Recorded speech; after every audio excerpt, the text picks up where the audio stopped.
Վերադարձանք սիրելի ընկերներ, շարունակվում է առավոտ լուսոն եւ քիչ հետո մենք մեր հյուրերի հետ խոսելու ենք շատ կարեւոր ու պարտադրող, այսպես ասած, թեմայի մասին։ Բանն այն է, որ այս տարի մայիսի 8-ից 12-ը ՄԱԿ-ը հայտարարել է ճանապարհային անվտանգության համաշխարհային շաբաթ, երեխաների ճանապարհային անվտանգությունը երեխաների պաշտպանության ցանցի ռազմավարական 7 ուղղություններից մեկն է եւ այս թեմայով մենք այսօր ունենք հյուրեր, որոնք ներկայացնի Ռուբենը։ Այս թեմայով մենք ունենք հյուրեր, որոնց ենք ուզում բաց թողնել։ Սիրով ներկայացնեմ երեխաների պաշտպանության ցանցի ներկայացուցիչ Էլեն Հարությունյանը մեր տաղավարում, բարի լույս, եւ Անի Պետրոսյանը մանկաբույժ, անհետաձգելի բուժօգնության բաժանմունքի պատասխանատու, բարի լույս։ Բարի լույս։ Շատ ուրախ ենք ձեզ մեր տաղավարում տեսնել եւ ձեզ հետ օրը սկսել հատկապես նման կարևոր թեմայի շուրջ զրուցելու առումով։ Համեցիր։ Ինչ խոսենք, շատ մեծ թեմա է, եկեք հասկանանք ինչու է նախ Հայաստանում ինչու է սա դեռ խնդիր, հասկանում եմ, որ ամբողջ աշխարհում է սա խնդիր, բայց ինչպես անել եւ ինչու է սա խնդիր, որ երեխային չեն ամրակապում, քարսիթի մեջ չեն նստացնում երեխային, խնդիրները որտեղից են գալիս եւ ինչպեսի լուծում ենք մենք տեսնում սրան։ Ես մի փոքր ավելի հեռվից կամ նրանից, թե ինչպես երեխաների պաշտպանության ցանցով որոշեցինք, որ այս հարցը պիտի դառնա ռազմավարական ուղղություն, որովհետև տարիներ շարունակ կենտրոնանում են երեխաներին տարատեսակ բռնություններից պաշտպանելու վրա, հաստատություններում ապրող երեխաների խնամքի ձևերի կազմակերպման վրա եւ այլն, բայց այն վիճակագրությունը, որ ունենք Հայաստանում, սկսեց մեզ շատ անհանգստացնել եւ որոշեցինք, որ սա այնքան կարեւոր հարց է, որ մեզ համար պիտի ռազմավարական ուղղություն դառնա եւ այս տարի առաջին անգամ մեր ռազմավարության մեջ ավելացրինք նաեւ այս ուղղությունը։ Ընդամենը անցյալ տարի մենք ունեցել ենք 21 զոհ 0-ից 18 տարեկան հասակի երեխաների, որոնք մահացել են ճանապարհատրանսպորտային պատահարների ժամանակ եւ 900-ից ավելի վիրավոր։ Ընդ որում այն հիվանդանոցի հետ, որի հետ մենք համագործակցում ենք, փորձը ցույց է տալիս, որ դրանք փոքր վնասվածքներ չեն, այսինքն լուրջ վնասվածքների մասին ենք խոսում, որոնք ցավոք սրտի, եթե նույնիսկ մահով չեն ավարտվում, երեխայի հետագա կյանքի որակի վրա շատ լուրջ ազդեցություն են ունենում։ Բայց ներողություն եմ խնդրում, կշարունակենք հիմա,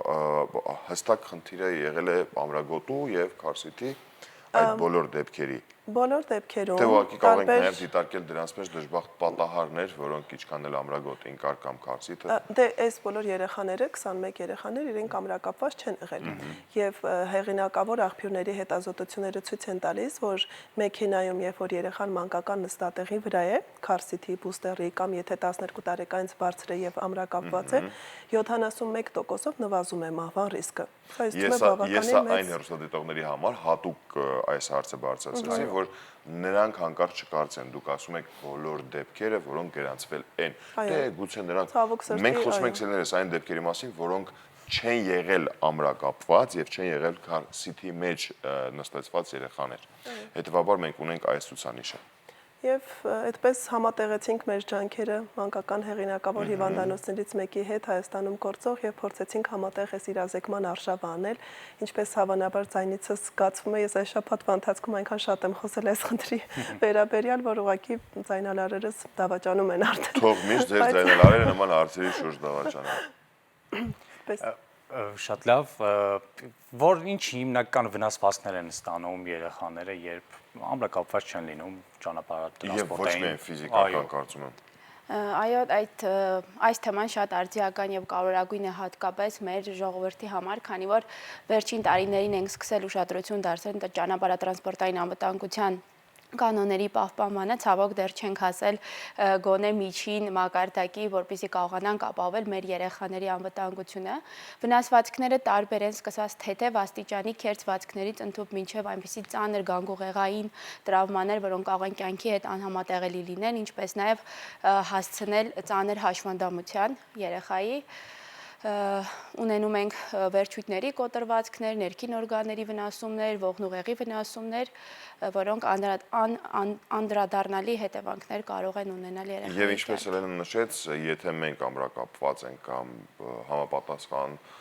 քարսիթերը կան տեղադրված է մեքենայի մեջ, նվազեցվում է այս դեպքում նույնպես թե վնասվածքները, թե լուրջ առողջությանը վտանգ հանդիսացող դեպքերը։ Այո, բոլոր համաշխարհային հետազոտությունները ցույց են տվել, երբ ճիշտ ձևով է կիրառված ամրակապումը, ճիշտ ձևով է այդ նստատեղերը ամրացված եւ օգտագործվում, այդ դեպքում նվազում է նորածնային մահացությունը ճանապարհատրանսպորտային պատահարներից մինչև 71%, ավելի ավագ տարիքի երեխաների շրջանում մինչև 80-84%-ով նվազում է, ինչը իհարկե մեծ տոկոս է կազմում այդ ամբողջ պատահարների։ Բայց ես վստահ եմ, որ պատահարների մեջ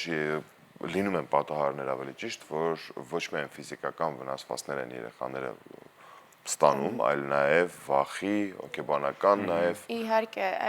դա նույնպես մենք միշտ ֆիզիկական վնասվածքներին ենք ավելի շատ ուշադրություն դարձնում, սակայն պետք է հոգեբանական վիճակն էլ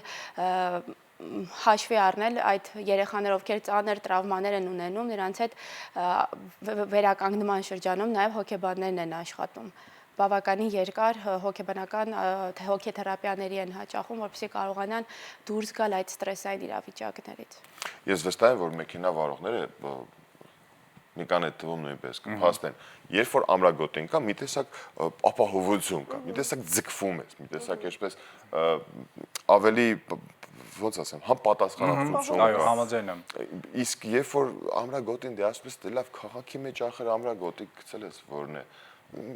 Մի տեսակ նույնը երեխաների դեպքում դա ես չեմ հասկանում։ Մենք ոնց անենք, որ այդ խնդիրը, որ սա չդառնա թեմա, այսինքն որտեղից պետք է սկսենք, որ մեր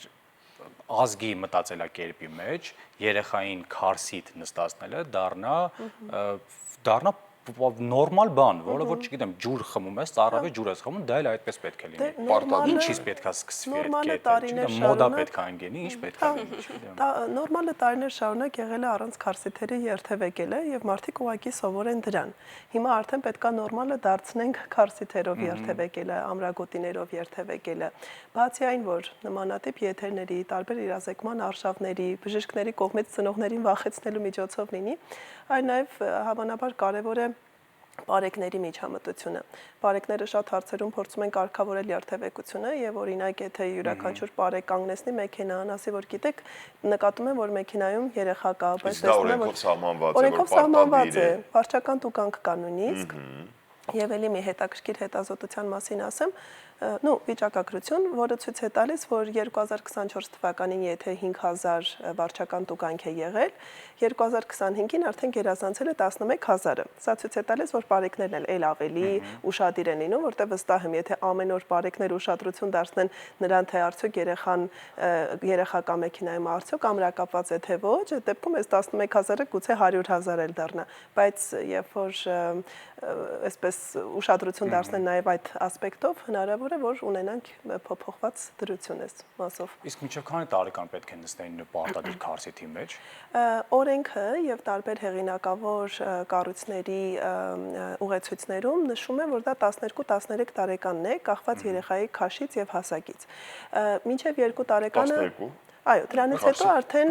բուստեր, հիմա կասեմ տարբերությունները։ Բայց իմ աղջկան ես չեմ պատկերացնում քարսիթի Հա, մեջ։ հիմա բացատրեմ տարբերությունները, տեսեք, կա քարսիթ, որը նախատեսված է մինչև 22 կիլոգրամ քաշ ունեցող երեխաների համար։ 22 կիլոգրամից բարձր եւ նաեւ որոշ ուղեցույցներ նաեւ հասակի մասին է խոսում։ 7 տարեկան, մոտավորապես 7 մեր օրենքն էլ է հենց ֆիքսում մինչև 7 տարեկանը քարսիթ։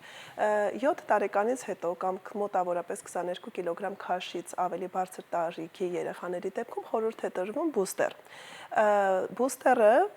առանց կողային հատվածի ուղղակի շատ բարձ կարծես լինի, պինդ բարձ, որի իմաստը այն է, որ ամրագոտին գա երեխայի ուսի վրայով, կրծքավանդակի մեջտեղով եւ ոչ թե վիզոսեղմի եւ այլն։ Եթե վիզն է սեղմում, եթե թևի տակով է գալիս, ուրեմն դա սխալ է։ Անիմաստա դրա արկայությունը մեքենայում, որտեղ ոչ միայն դա պետքա լինի, այլ նաև ճիշտ ամրակապված լինի։ Այսինքն այս տարիքում էլ բուստեր, եթե դուք կզգաք, որ երեխան ավելի բարձրահասակ է, տեսնում եք, որ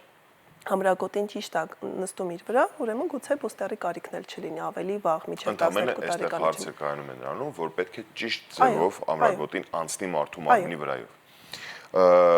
Ես, որ ընթացքում խոսում ենք նրա մասին,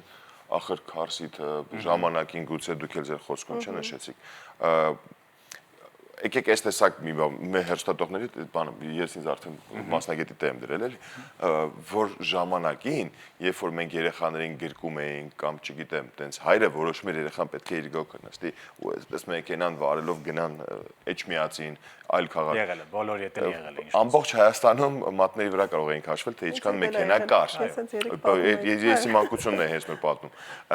Ամբողջ Հայաստանում կարելի էր մատների վրա հաշվել, քանակապես շատ քիչ մեքենաներ կային եւ այդ մեքենաները նախ չունեին հնարավորություն 200-220 կիլոմետր/ժամ արագություն այսպես այո ցուցադրելու եւ բացի դրանից էլ մարդիկ ավելի խելացի էին ուղղակի եւ այդ վարորդական իրավունքները վաստակելու եւ ստանալու համար բարդ ճանապարհ էին անցնում, ոչ թե շատ ավելի հեշտ ճանապարհներ։ Իսկ հիմա մարդկանցից ավելի շատ են մեքենաները, շատ արագընթաց են մեքենաները։ Ունենք այս ժամանակները, որոնք շատ ստրեսային են, լարված են, բայց նաեւ մեքենաների թվականակի հետ կապված մի բան ասեմ, 1996 թվականին աշխարհում եղել է 500 միլիոն մեքենա։ Այսօր կարող եք կռահել որքանա թիվը։ Չէ, գրեթե 2 միլիարդ, այո։ Հա։ Ավելի շատ չի։ Հա։ 2 միլիարդ որ վարում են, թե 2 2 միլիարդ։ միլիարդ մեքենա կա աշխարհում, շուրջ 2 միլիարդ։ 1.7, 1.8 էս թվերն է շրջանում։ Իսկ լավ, Դա բավարարում է, որից 1 միլիարդը Հայաստանում չէ։ Իմ ես մարդիկ գիտեմ իմ շրջապատում, որ ասում են իմ երեխան չի նստում քարսիտ։ Ու ուզում եմ հասկանամ դա այդ խնդիրը որտեղից է գալիս, այսինքն հնարավոր է որ իսկապես երեխան կապրիզանի, չգիտեմ, չցանկանա, ոնց լուծել այդ խնդիրը։ Եթե չի ուզում նստի քարսիտ։ Այո, բավականին տարածված է, որ լացում է չեմ կարողանում պահել, բայց մենք պետք է քարսիտ կիրառելը դարձնենք մեր մշակույթի մի մաս, այսինքն երբ պատրաստում ենք երեխայի ծննդին, իր մանկասալյակի հագուստի հետ միասին ունենանք քարսիտ, որովհետև դա ցուցված է, հենց ծննդատնից երեխային տուն տանելուց պետք է տանել քարսիթով։ Այսինքն եթե երեխան ի սկզբանե սկսես սովորացնել, դարձնես իր առօրյա ճանապարհատրանսպորտային երթևեկության անբաժան մասը, ինքը սովորելու է, որովհետև ինչպես գիտենք, երեխան չի ծնվում սովորույթներով, մենք ենք այն դարձնում իր համար սովորույթային եւ հենց նորածնային շրջանից էլ ճիշտ կիրառելով քարսիտները համոզված եմ, դուք էլ համոզված եղեք, որ երեխաները կարողանան նստել եւ որևէ, այսպես ասած, կապրիզներ չեն ունենա նստելու հետ կապված։ Իհարկե, նորածնային ավելի կրծքահասակ տարիքի երեխաների շրջանում երկար ճանապարհ գնալուց պետք է պարբերաբար կանգառներ ունենալ, երեխային կերակրել, տակտիրը փոխել, հանգստացնել, նորից տեղավորել ճիշտ ձևով ամրակապելով եւ շարունակել ճանապարհը։ Այսինքն դա պետք է մենք սովորույթ դարձնենք, ոնց ենք կերակրում երեխային, սովորում է կերակրել, նույն ձևել քարսիտ նստելը